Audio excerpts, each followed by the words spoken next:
ke Mas Irfan nih. Mas, apa sesungguhnya yang terjadi Mas di balik kasus ini Mas? Kenapa bisa terjadi? Ya, Bumi Putra ini punya sejarah yang sangat panjang gitu ya. Dia lahir jauh sebelum Republik ini berdiri 1912. Dan saat itu memang mereka dirikan itu bukan untuk berbisnis. Kalau kita lihat tiga guru pendiri Bumi Putra itu, kalau kita lihat dalam berbagai banyak tampilan mereka itu, yang satu pakai sandal. Sandal jepit. Sandal jepit. Satu pakai selop Jogja itu. Yang satu telanjang kaki. Itu Dwi Josoyo, Adi Saputro sama Adi Mijoyo, Dwi Josoyo dan Adi Subroto. 3 orang itu guru. Persatuan Guru Hindia Belanda. Tujuannya memang bukan untuk berbisnis. Memang tidak ada modal setor, tidak ada modal dasar. Memang semangatnya idealisme.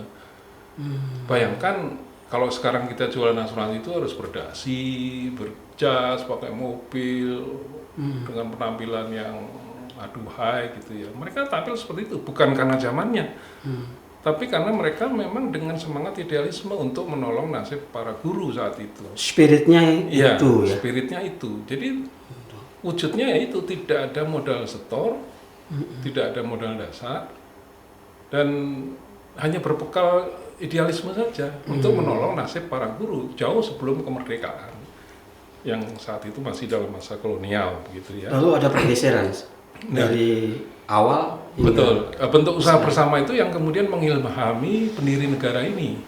Di antaranya Bung Hatta yang waktu itu juga baru pulang dari negeri Belanda. Di sana sedang berkembang paham sosialisme demokrat. Iya.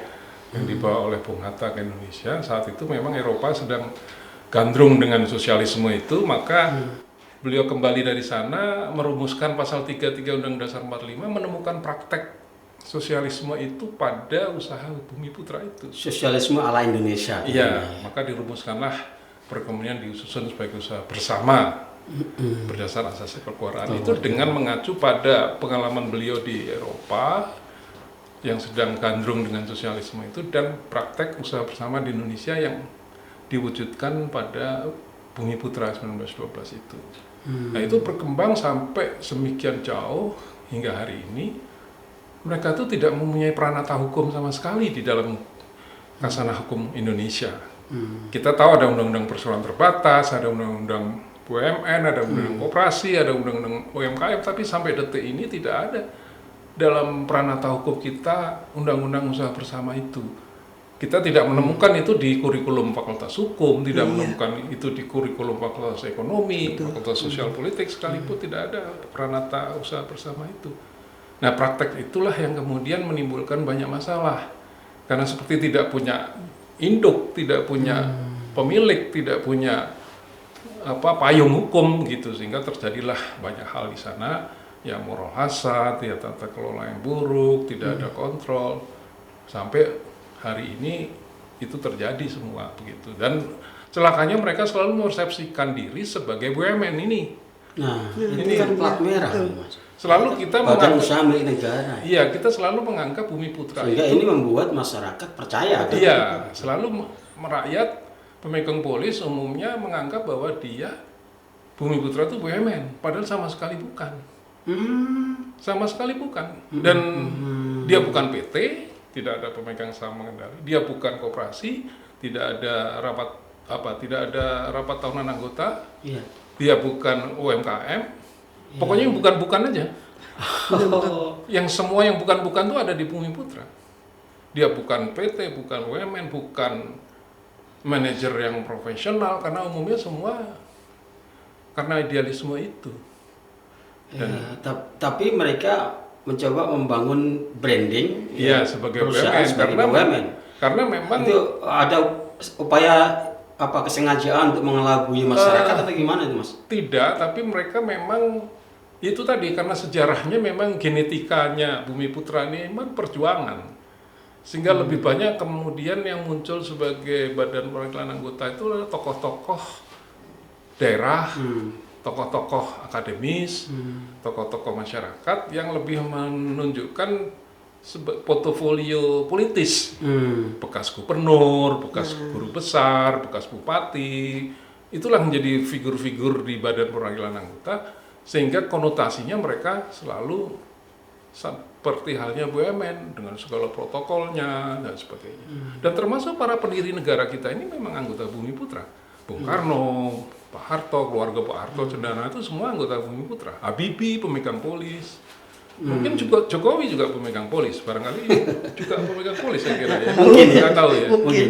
Bisa dicek itu kali Mas. Bisa dicek. Ya, daftarnya. betul. Atau bukan mungkin ya, karena sampai sekarang juga nggak menuntut polisnya ya, Pak. Atau menunggu. Menunggu kita ke Mas, istana. ini kan berdasarkan informasi yang beredar di media ya. Iya. Kewajiban pertanggungan ya yang harus dibayarkan oleh asuransi Bumi Putra itu kan kurang lebih 60 triliun. Sementara aset perusahaan itu kurang lebih hanya sekitar 7 triliun. Ya. Apakah ini menunjukkan likuiditas keuangan Bumi Putra buruk, Mas? Oh iya, sangat. Saya koreksi lebih dulu karena ini juga jadi polemik tentang 60 triliun ini. Iya, tiga.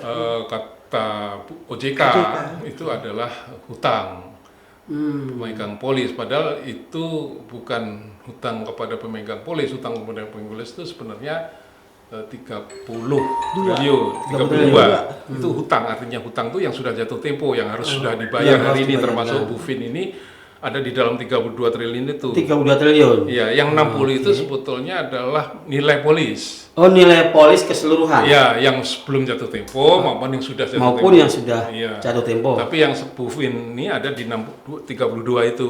Yang 60 itu yang polis belum jatuh tempo lah gitu. Iya. Nah, itu OJK saja sudah salah mengatakan. OJK salah itu ya? Salah mengatakan yang seharusnya nilai polis dikatakan nilai hutang. Nah, di sini menunjukkan betapa mereka pun tidak paham apa itu yang disebut dengan hutang maupun yang disebut dengan nilai pertanggungan begitu.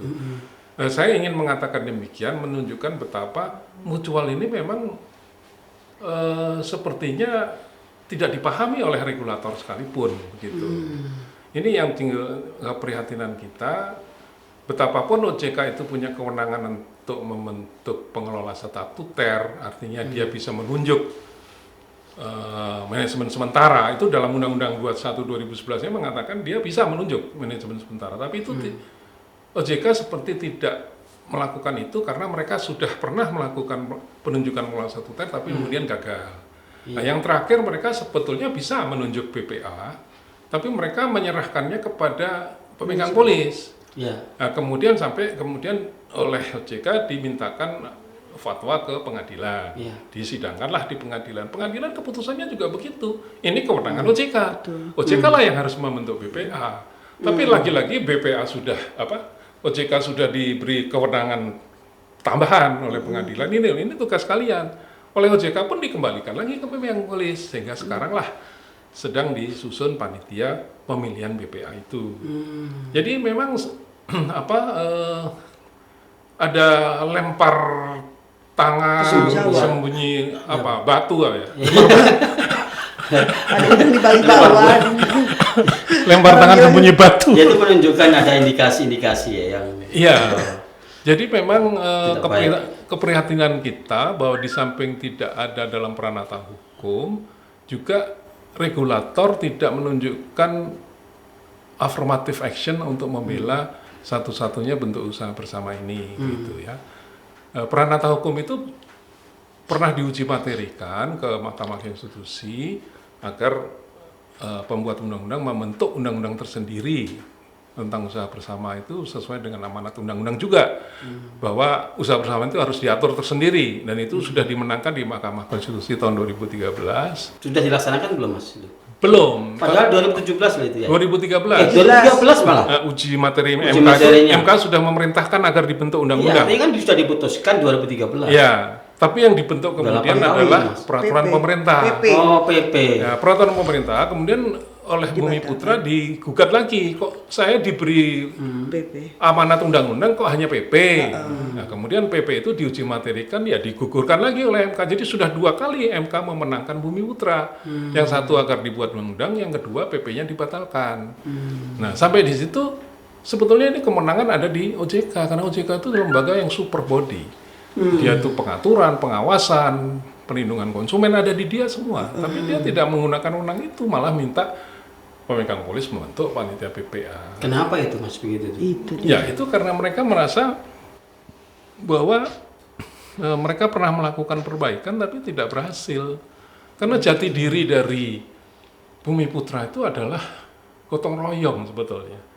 Gotong royong itu sifat bangsa kita. Iya. Dan awal mula praktek asuransi di abad ke-14 itu memang ya mutual ini. Dulu kan belum ada orang setor modal, bikin PT. Ya saweran seperti Bumi Putra ini gitu loh. Berat sama dipikul, ringan sama dijinjing, itu semangat dasar dari mutual itu usaha bersama.